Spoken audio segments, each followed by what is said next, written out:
Hi everybody, welcome to Health Wanted, the place to be for healthy living.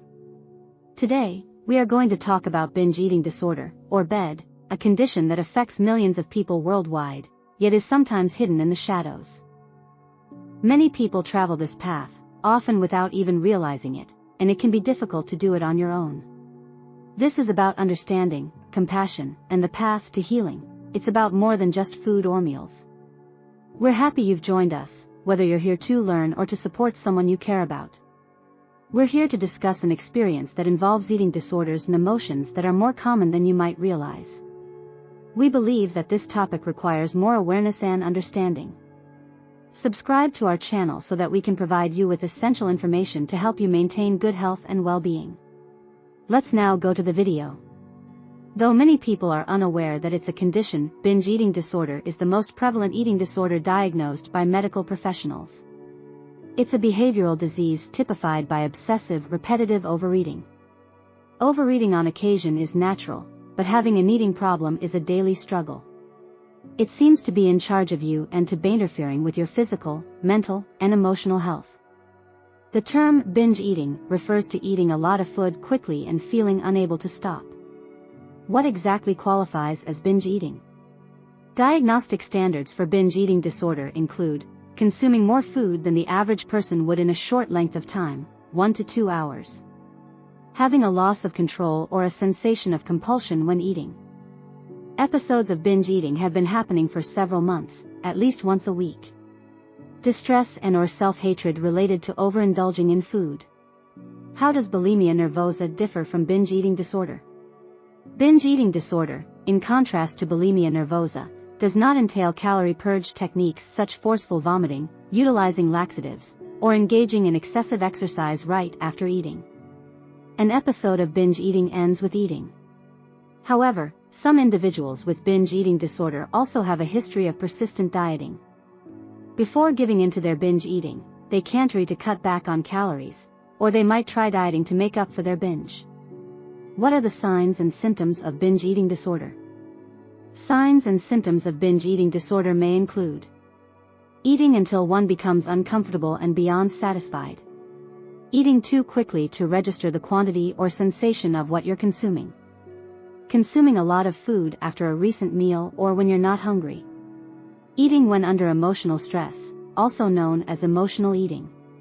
Avoiding communal dining and eating in private and alone. Arranging your timetable to accommodate periods of binge eating. Storing food in secret locations and hoarding it for later use. Hiding your eating habits from other people out of embarrassment about how much you're consuming. Obsessive thoughts and cravings related to food. Frequent dieting, which could result in weight loss or swings in weight. And binge eating related feelings of guilt, regret, shame, and low self-esteem.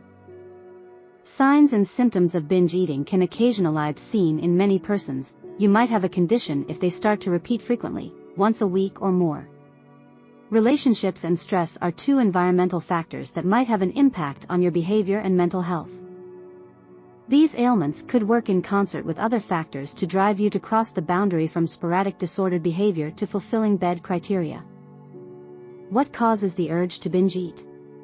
Eating behavior is influenced by a variety of elements, such as biology, psychology, and learned behaviors. What sets off a binge eating episode in one individual may not set off the same reaction in another. Serotonin and dopamine, two pleasure chemicals released in the brain after eating, may promote addictive behaviors. In addition, eating can be a coping mechanism for unfulfilled needs or a means of escaping unpleasant emotions. Which risk factors are connected to the disorder of binge eating? The following factors may increase your risk of developing binge eating disorder. An eating disordered familial pattern. A problematic emotional coping pattern within the family. A past filled with abuse or suffering.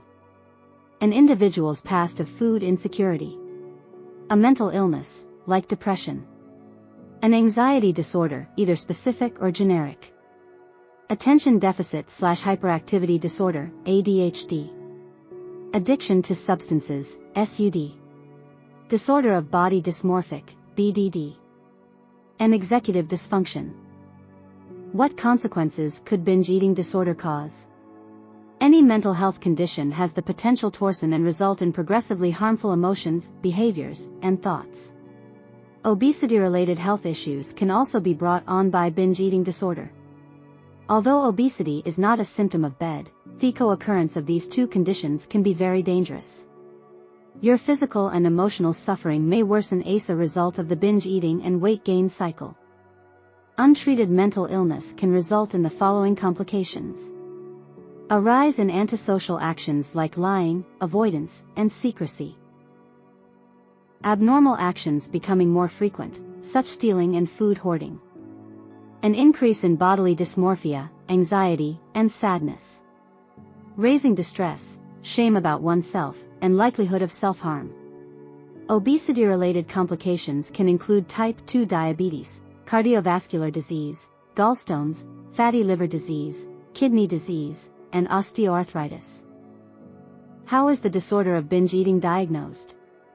When diagnosing eating disorders, medical professionals inquire extensively about your actions, emotions, and ideas. Although you may feel uncomfortable sharing these details, being truthful is crucial to receiving the proper diagnosis and course of therapy. You can first consult with your primary care physician or look for a mental health professional. The diagnosis can be made by either one. How do you recover from binge eating disorder? You can heal with a persistent, long-term therapy plan, but there is no quick fix. This treatment method usually starts with psychotherapy, which has been shown to be beneficial for the majority of patients. Your plan may also include dietary recommendations or medicines, depending on the individual. A psychologist, psychiatrist, or qualified nutritionist are just a few of the healthcare professionals you might come into contact with. What's in the treatment plan for binge eating disorder? The most significant component of the therapeutic regimen is psychotherapy, or talk therapy. There are various ways or methodologies from which to select. Your treatment strategy may include supportive roles for medications or food. While diet and medication don't treat binge eating disorder directly, they can help you control some of the risk factors for the illness. Psychotherapy comes in various forms.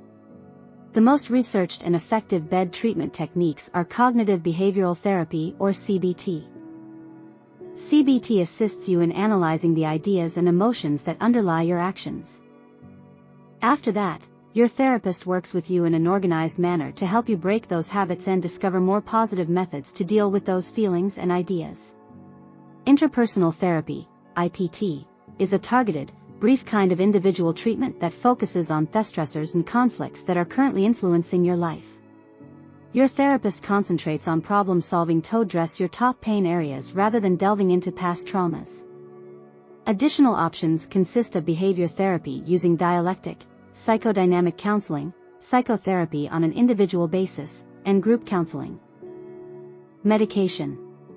The first pharmaceutical approved by the Food and Drug Administration, FDA, in the United States to treat binge eating disorder is lisdexamfetamine, also known as Vyvanse. It can aid with impulse control in both situations according to research.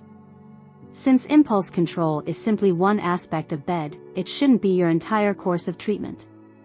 It doesn't treat the underlying cause of the illness, but it can help reduce BED and prevent you from relapsing for longer. In addition, you could require medicine, such as anxiety or antidepressants, to treat a condition that is connected to your eating disorder. Your eating disorder may feel better if your underlying mental health issues are treated. Furthermore, some medical professionals might recommend appetite suppressants to certain patients. For those receiving treatment for BED, these drugs have demonstrated short-term advantages. Diet and nutrition for BED and different forms of malnutrition can affect people of all sizes and shapes. Even if they have an abundance of macronutrients, fat and sugar, they may be lacking in micronutrients, vitamins and minerals. Binge eating can be sparked by nutrient shortages, which can cause cravings and an illusory impression of not receiving enough. Supplemental nutrition and instruction on nutrition can be beneficial. For some, the stress of making food-related decisions might be lessened by following a planned, well-balanced meal plan. It can meet your bodily requirements while reducing the space for rash or emotional behavior. While it may not be the primary objective of treatment, weight loss is one of its side effects, and for some, this might be a stress reliever. For others with BED, however, food may be a trigger. What are some tips for living with binge eating disorder? Increasing your awareness of the cravings that drive your eating patterns can be beneficial if you're attempting to control your binge eating.